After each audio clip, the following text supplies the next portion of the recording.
서로 좀 신뢰와 의사소통이 가장 이슈인 것 같아요. 사실 과거에는 좀 일방향이 많았던 것 같아요. 이게 정해져 있는 어떤 분위기나 이제 회사에서 투자를 하니까 이렇게 하자. 이제 국내는 팬덤 중심이라고 한다면 이제 해외는 뭔가 싱글 차트나 이제 음원 중심, 스트리밍 중심이잖아요. 그러면 예를 빌보드 차트 그냥 한다고 하면 이제 거기에 맞는 뭔가 리믹스를 많이 낸다든지 저희가 뭐 전략이라고 한다고 하면 그 현지 멤버를 캐스팅해서 쓰거나 그래서 태국에서 실제 리쿤 때문에 제가 태국 이제 투어도 같이 다니고 저는 사실 여기 15년 넘게 종사하면서 한류가 위기다. 성장할 대로 성장했다. 뭐 이런 얘기들을 주기적으로 들었던 것 같고요. 저는 아직도 성장의 여지는 많이 남아있다고 생각합니다. 왜냐하면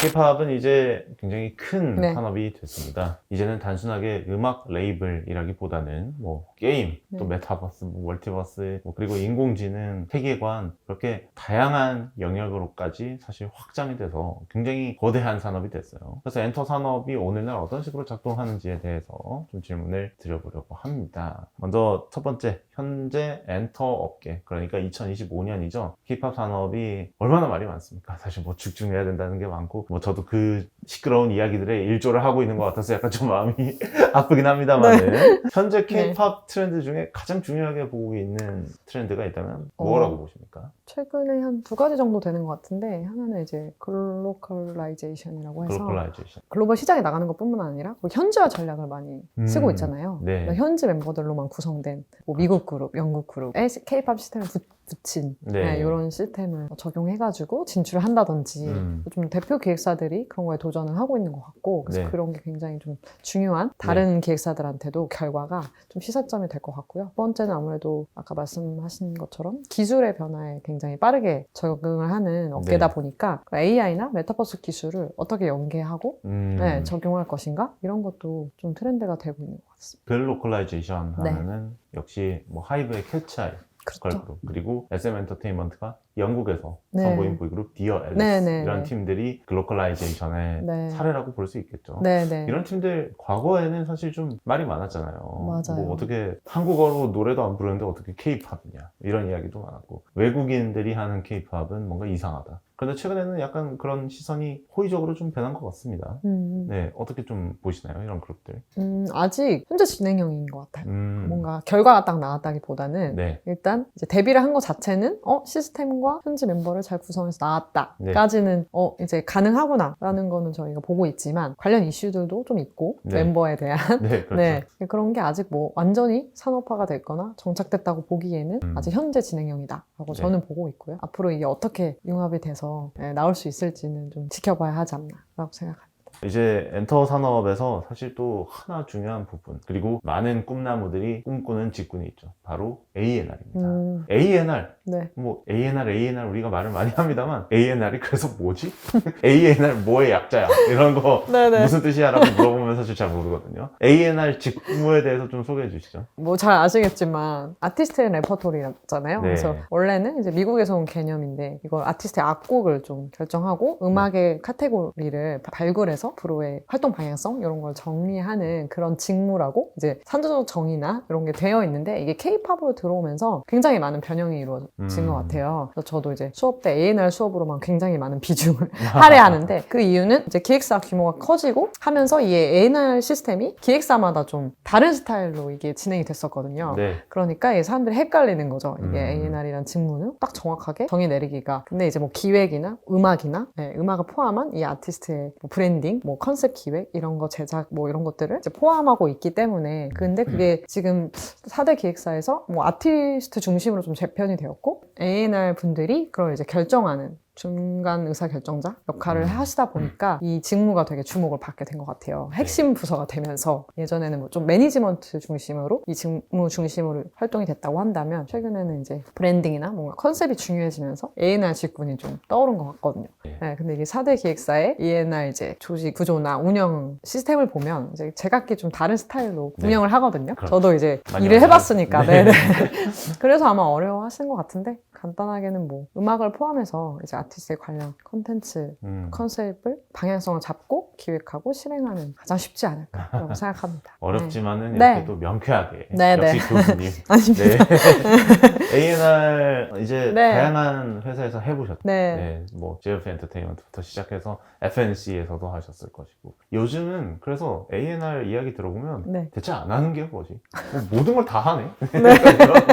네. 네. 생각이 들거든요. 네. A&R이 아까 말씀하셨어요. 네. K-pop 기획사마다 약간씩 시스템이 다르다고. 네, 네. 어떤 식으로 약간 좀 다른지 좀 네. 여러 가지 사례들을 들어서 좀 제시해 주시면은 이해하기가 아무래도 좀 쉽지 않을까. 어떤 기획사에서는 A&R이 이제 음악만 음. 모니터링하고 수집하고 작가 계약하고 이제 제작하고 이제 네. 그것만을 지칭해서 A&R이라고 하는 이제 기획사가 있고요. 아니면 이게 컨셉 기획과 뭐 분석과 그 음악과 이걸 다 포함해서 이제 A&R 팀이라고 부르기도 하고, 아니면 이 A&R의 업무 자체를 이제 뭐 기획팀과 음악을 모아오는 뮤직팀, 뮤직 파트, 뭐 마케팅 파트 이렇게 다 나눠서 비주얼 팀 이렇게 세분화를 해가지고 팀으로 운영되는 경우도 있거든요. 그래서 이게 어떻게 세분화되고 이 A&R이란 총체적인 사실 업무잖아요. 이거 중간에서 이 퀄리티 컨트롤을 하고 전문가들과 협업해서 방향성을 잡는 그 중간에 조율자 역할인데, 이제 이것들을 하기 위해서는 어느 정도 경력이 필요하거든요. 근데 이제 신입 때 그래서 어떤 실무를 맡느냐, 이제 음악의 모니터링 하는 걸 맡느냐, 아니면 시장 분석이나 컨셉 하는 걸 맡느냐, 뭐 비주얼 쪽을 맡느냐, 이제 이런 거에 따라서도 좀 역할이 달라지는 것 같아요. 그래서 기획사들이 이제 그걸 어떻게 그 팀 안에서 운영하느냐에 따라서 A&R의 역할과 범위가 좀 달라지는 측면이 있습니다. A&R에서 좋은 음악, 우리 아티스트에게 맞는 음악을 찾아 나가는 과정은 어떤 식으로 좀 진행이 되고, 그리고 거기서 가장 중요한 점은 뭐가 있을까요? 요즘에는 이제 악곡을 수집하는 여러 방법이 있잖아요. 있죠. 네. 그래서 알려진 것 중에는 가장 효과적인 건 지금 송캠프인 네. 것 같은데요. 이제 그게 좀 K-팝의 정수를 보여주는 네, 방법이 아닌가. 그래서 네. 해외 작곡가들과 이제 국내 작곡가들을 붙여놓고 거기도 이제 시너지 효과 네. 이런 걸 노리는 거잖아요. 그렇죠. 조합, 신선한 조합을 통해서 내가 평소에 내가 해보지 못한 생각, 영감 이런 걸 서로 주고받을 수 있는 그런 장을 만들어주고, 이제 제작 환경을 좀 새롭게 해가지고 새로운 음악이 탄생하게 하는 이제 그런 시스템으로 그런 것들을 많이 시도하는 것 같아요. 그래서 지금 보시는 하이브리드 장르라고 하는 네. 이제 K-팝 여러 가지가 다 섞여 있는 그런 것들이 나오면서 K-팝의 그거 자체가 정체성이 되지 않았나라고 생각해서 이제 음악도 만들어주는 과정이 약간 비슷한 것 같아요. 그렇죠. 실제로 이제 한 장르로 딱 말을 할 수 없잖아요. 네, 다 아시겠지만. 맞아요. 그러니까 과거에는 네. 뭔가 통으로 된 어떤 원석을 깎아서 맞아요. 음악을 만든다고 네. 했다면 최근에는 이제 조립을 한다고 해야 맞습니다. 되죠. 그래서 막 원 A, 원 B 막 이런 식으로 돼 있고 네네. 뭐 어떤 파트는 막 저 송통을 사람이 쓰고, 뒤집고. 네. 네. 이 부분 가사는 이 사람이 쓰고 저 부분 맞아요. 가사는 저 사람이 쓰고. 네네. 와, 정말 이런 과정을 보면 정말 복잡하다. 그래서 과거에 네. 제가 들었던 이야기가 생각이 나요. K-팝이 이제 2020년대 들어서는 네. 크레딧 보면 사람이 정말 많아요. 맞아요. 거의 영화 크레딧 네. 수준으로 나오는데, 와, 무슨 음악에 이렇게 크레딧이 많냐 이런 생각이 들 때도 있었습니다. 네네. 근데 또 그것만이 고유한 또 K-팝만의 어떤 매력이라고 할 수 그렇죠. 있겠죠. 네. 아이돌 그룹이 이렇게 A&R 과정을 통해서 이제 노래를 내고 데뷔하고 활동을 합니다. 이 다음부터는 사실 매니지먼트의 영역이라고 또 할 수 있을 거예요. 매니지먼트도 사실 담당을 해보신 입장에서 아이돌 데뷔 전까지 이렇게 제작 기획 이런 거 다 담당하고, 데뷔 후에는 사실 잘 활동을 할 수 있게 지원을 해줘야 되잖아요. 네. 이제 앞으로 그런 매니지먼트에 있어서 점점 더 중요해질 요소가 있다면 어떤 점을 좀 꼽고 싶으세요? 아무래도 요즘은 이슈들이 그런 게 많아서 그런 것 같긴 한데 서로 좀 신뢰와 의사소통이 가장 이슈인 것 같아요. 신뢰와 의사소통. 그러니까 신뢰를 기반으로 서로 의사소통을 잘 하는 거가 굉장히 중요해진 시대인 것 같습니다. 과거에는 의사소통 어떻게 하셨어요? 사실 과거에는 좀 일방향이 많았던 것 같아요. 이렇게 해라? 그러니까 정해져 있는 어떤 분위기나 네. 어쨌든 이제 회사에서 투자를 하니까 이렇게 하자. 물론 이제 데뷔를 하고 나서는 계속 커뮤니케이션을 하죠. 네. 왜 해야 되는지 서로 얘기를 하고 의견을 반영하는 게 있었는데, 이제 요즘은 또 그때 당시의 친구들과 이제 살아온 환경, 네. 경험 이런 게 너무 다른 거죠. 그러다 보니까 갭 차이도 많아지고 하면서 그런 서로 다른 시대, 환경 이런 걸 이해해가면서 이제 해야 되잖아요. 네. 그러니까 같은 단어를 써도 거기 숨은 뜻이 다르고. 다르고 다르죠. 네. 그래서 그런 이제 언어적인 부분, 의사소통적인 부분, 또 신뢰도 많이 쌓아야 되는데,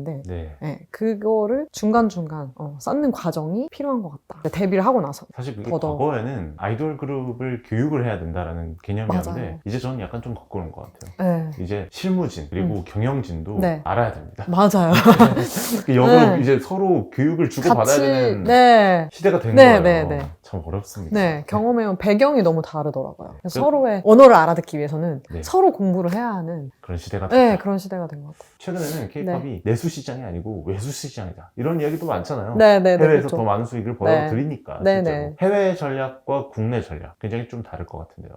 네, 어떤 식으로 접근을 하는지 설명해 주실 수 있으실까요? 아무래도 뭐 가장 큰 건 뭐 언어적인 부분일 것 같은데 네. 가사를 이제 어떻게 하느냐 네. 뭐 한국인들이 좋아할 만한 가사 요소나 뮤비의 영상이나 이런 것들을 국내에 이제 팬덤이 좋아할 만한 걸 넣느냐 네. 아니면 해외에 이제 맞게 뭔가 영어로 가사를 아예 다 바꾼다든지 네. 아니면 이제 차트 자체도 이제 국내는 팬덤 중심이라고 한다면 이제 해외는 뭔가 싱글 차트나 이제 음원 중심, 스트리밍 중심이잖아요. 그러면 예를 들어 빌보드 차트 공략을 한다고 하면 이제 거기에 맞는 뭔가 리믹스를 많이 낸다든지 예, 아니면 라디오 플레이를 많이 해야 되니까 이제 그런 네. 걸 유도한다든지 이런 게 공략하는 차트에 따라서도 방식이 좀 달라지는 것 같고 네. 네, 또 공통적인 뭐 쇼폼 같은 것도 사실 네. 이제 뭔가 해외 차트에 그렇죠. 더 영향을 주기 위해서 사실 많이 하는 부분들이 있는 것 같고요. 네, 그런 것들이 그리고 국내에서는 이제 돈 TV 출연이나 방송 출연이나 뭔가 팬 이벤트 이런 걸 위주로 이제 한다면 해외는 뭐 투어, 공연 투어를 쫙 돈다거나 현지 문화에 맞는 컨텐츠를 좀 생산한다거나 그런 식으로 좀 다른 전략을 취하고 있지 않나라고 생각합니다.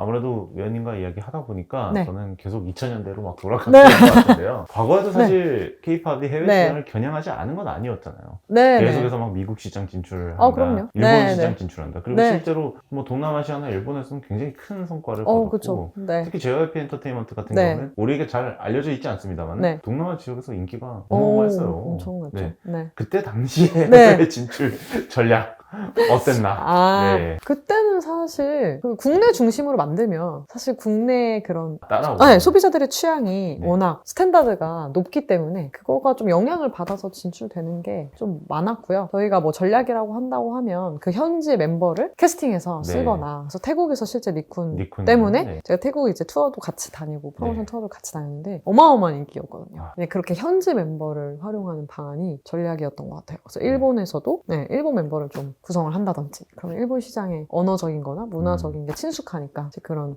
좀 팬덤이 형성되고 네. 그런 부분들이 있어서 그렇게 좀 진출을 했던 것 같습니다. K-팝 산업 지난해부터 굉장히 많이 나왔던 얘기고 올해도 차츰차츰 등장하고 있는데요. 바로 이 K-팝 산업이 이제 성장 동력이 떨어지는 것이 아니냐. 그리고 해외에서도 최근에는 굉장히 많은 기사가 나오고 있습니다. 네. 뭐 단적으로 제가 지난주에 가디언에서 읽었던 기사가 K-팝 산업이 이런 어려움에 처해 있고 실제로 음반 판매량이나 이제 네. 매출 같은 경우도 네. 지난해 처음으로 하락세요. 떨어졌어요. 네네네. 많은 분들이 또 우려의 눈길로 K-팝 산업을 보고 계시는데 네. 위원님이 보시기에 K-팝의 앞날 어떻게 될까요? 저는 사실 여기 15년 넘게 종사하면서 한류가 위기다 이런 말을 진짜 많이 들었거든요.